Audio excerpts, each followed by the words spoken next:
Everyone, big 4-0. Gonna try and make it kind of quick. Hopefully, uh, had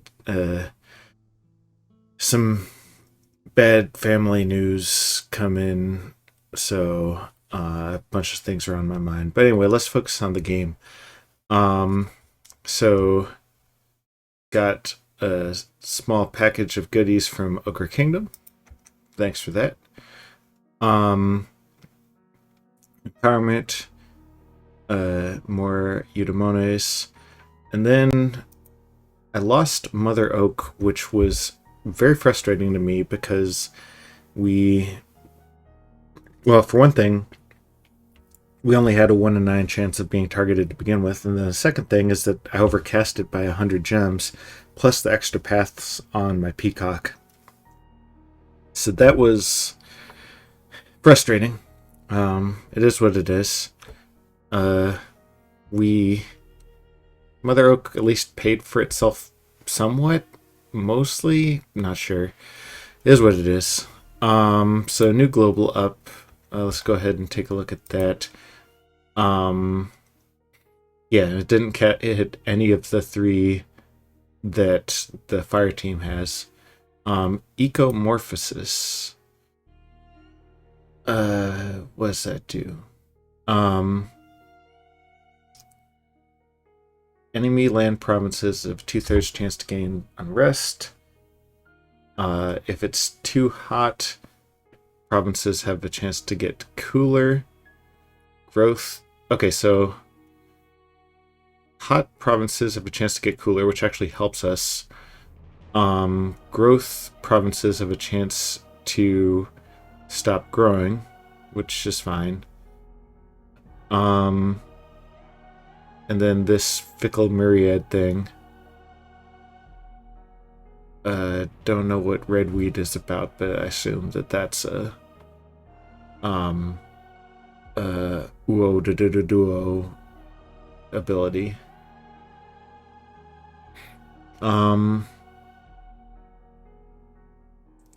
When we kill off Chassos, that'll purge riches from the beneath, and hopefully I can just go ahead and put Mother Oak back up at that time. Cloud Trapeze, magic sites. We did find a gold mine over here, so that was nice. Some blood hunting. Chassos counter-rated. Lanka. So here, Lanka has these guys besieging Lanka's capital, which is presently under Salt Knight control. Salt Knight is trying to break free with this army. Big volley of arrows back and forth.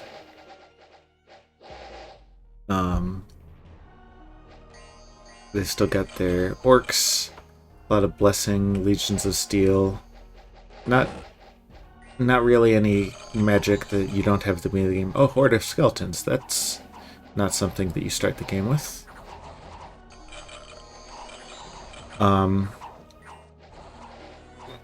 Yeah, so the undead are coming in on the Lankan side. Ordem Dacruz are getting some reinvigoration, but it is very hot for them, so they're starting to pile up fatigue. These guys, like, at least one of them has also activated Blood Surge. I could speed this up. But generally the projectiles are not doing very much, and the knights are winning their battles one-on-one, but just getting drowned in numbers.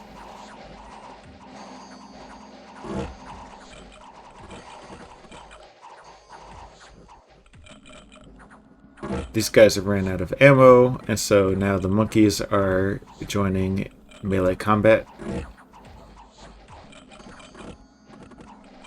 And eventually they're just completely swarmed down, although the crossbowmen do have a chance to get away.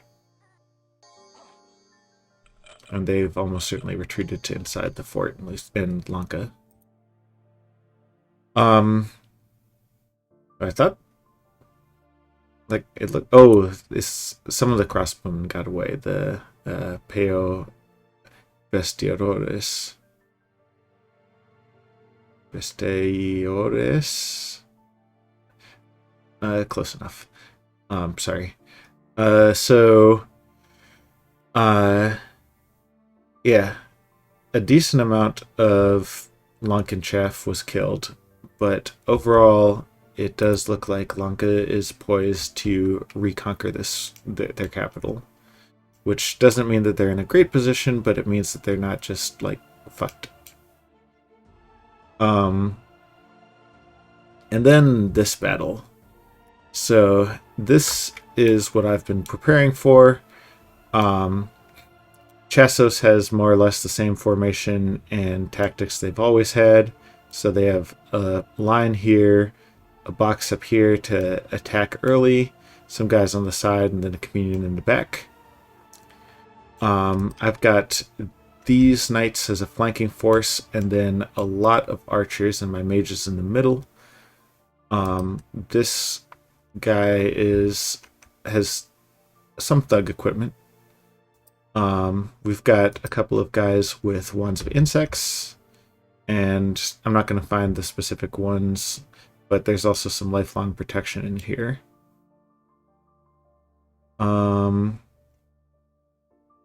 These eagles are just transformed eagles that I brought in.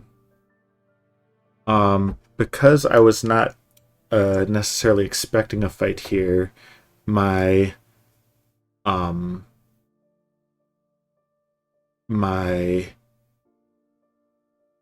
displacer beasts are not present. They're still sneaking. So, start firing the arrows. We shoot off a few lightning bolts just from people who were not scripted to cast luck first. You see a couple of imps fly in and get demolished, which is okay. Some of the bugs are being summoned. Now we form communion.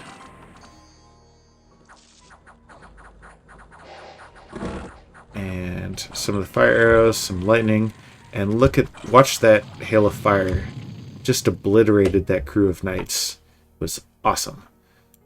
Elohar was the one who cast that. Okay, let's go ahead and find Elohar and see. Probably a high magus. Offer, or an adept, perhaps. I don't know. Where you at, Elohar? There, eagle. Yeah, so... Oh, we don't get to see the roll. This is just heat fatigue damage. Oh well. Well, you can see the numbers. It was... And we've got more of that coming. Thunder strikes are coming, and they basically delete a square. Hail of Fire continues to be awesome. Every time Hail of Fire comes down. So watch this one hit in the back. Boom. My knights that were intended for flanking got beat up by better knights, which is what it is. You can see some falling fires every so often. Here comes another hail.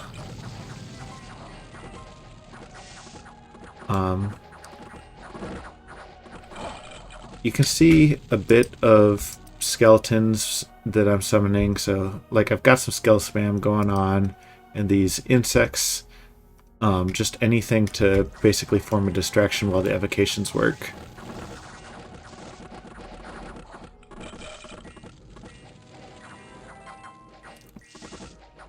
They're trying their own skill spam, but we are better at it, and Craft Tons of Fire just obliterates them anyways. Look at how good these units are, that, like, he's being surrounded and blasted with arrows, and he's still got 23 defense.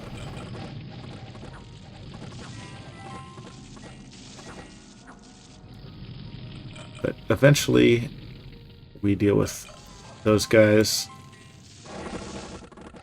And then these guys are communions. Well, these guys are communion masters, actually, at least a couple of them. But they are sleeping, and they will soon sleep a little bit longer. That's the end of that. So yeah, that went well. I felt really good about my planning. It's we lost some of my heavy hitting cavalry, which, I mean, you're always going to lose something, but I will trade basically 18 cavalry for all of this. The knights alone are 5,600 gold, as well as the communion and the champions, and yeah, this was great. Retreat was just some of my knights, I'm pretty sure. So, I guess for folks watching this and looking for some type of lesson, my biggest advice is know your opponent's battle plan. The reason that I was able to make that work, in addition to having a crap ton of mages, was also because I had already fought this army several times. Like just when they were going around raiding and stuff, I knew their tactics. I knew what they were trying to do. I knew that I wasn't going to be dealing with like elementals, or birds, or howl, or any of those other things that they could have deployed against me. I'm not saying they should have deployed those things. I'm saying that knowing what's coming is hugely beneficial. And then, of course, actually having the resources to beat it. So with that taken care of, we should be able to just march straight through Chassos. That's exactly what the plan is going to be. We're going to grab this fort, then go to Griffin Rock. We should crack this fort in one turn. We have 300 siege strength, and it's just a basic palisade. Then we'll go to Griffin Rock, then Chassos itself, while my greenskin allies should be able to deal with Trosby Fjords here. And if not, then I'll be able to pick it up on the way back. So that went well. Picked up this from Zell. Ulm sent this crew in to raid Ogre Kingdoms, but Ogre Kingdoms held them at bay. And then at Karnak, we sent in another crew. 2 knights and some barbarian, well, not barbarians, but holy barbarians. So over here, they've got a bunch of these Ageless Cromlechs, which, again, are really HP heavy rocks, with Ethereal and Astral Shield because they put that on themselves. We've got a couple of knights. This guy is fully geared out for this, although he does have a chest wound. He has a Smasher, Dust Dagger, Luck, and then a bunch of MR.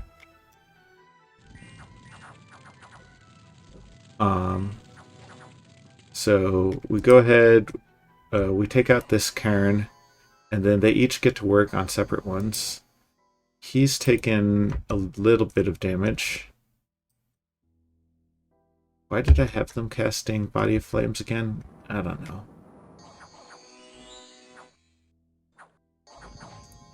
They're deploying Mind Burn.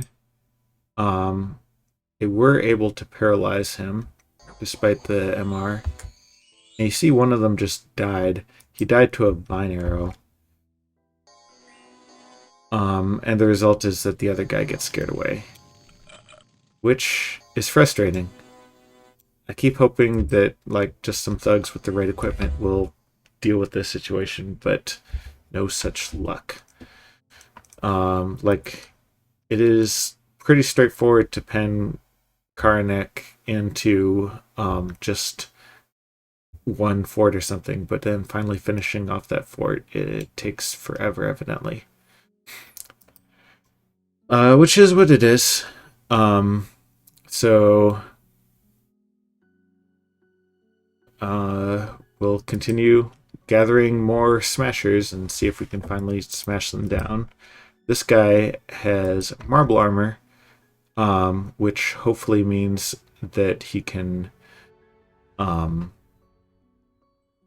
withstand vine arrows. Like, he's just fully kitted out, so let's see what he can do.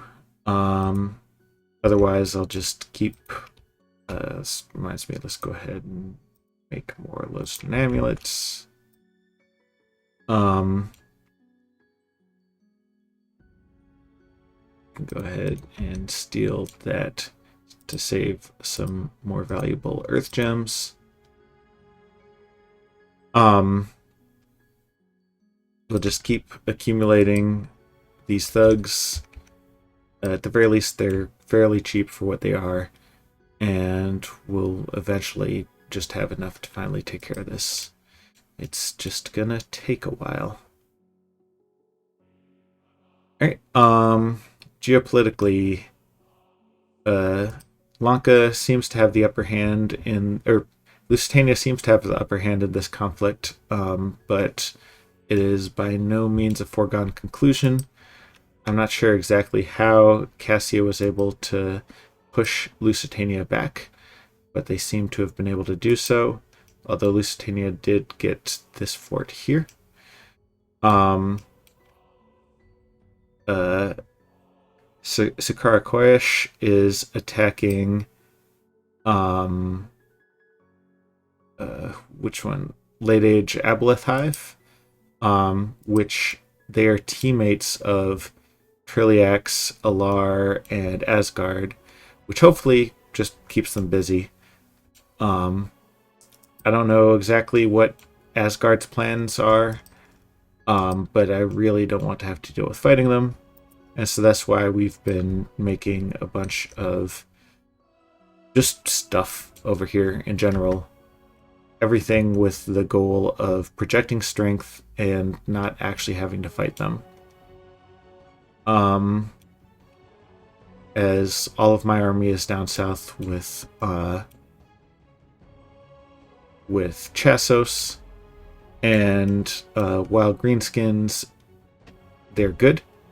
Having to fight Asgard and Trilliax and whatever this is on our own would be pretty annoying. So that's over there. Over here, Ulm is basically completely run over Ogre Kingdoms. And their teammate Muspelheim. So we're going to go ahead and pick up the Forgotten Fields and then go from there. We have claim to 3 of these provinces. Macedon and Sasan Raha appear to have completed their conquest of Team Holy. That's Mercane, Valanthos, and Ind.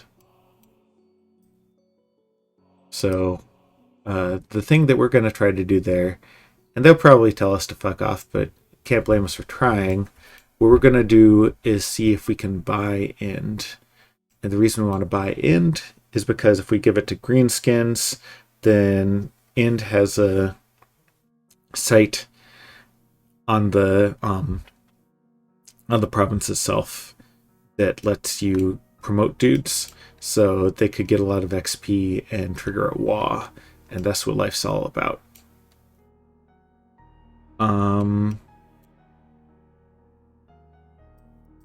Not sure exactly what's happening over here with Britannia, but something is happening there. See Regna and Krieg over here. And that's pretty much all that we have active scouting on. So yeah, continuing to go march through Chassos, lamenting the loss of Mother Oak, and taking care of business. And then, oh yeah, I guess one other thing. I've got Cruel Joke over here going and walking through Sargassia causing problems. Because that sounds like fun. And we'll see where things go. Alright. With that said, I'll see you on turn 41.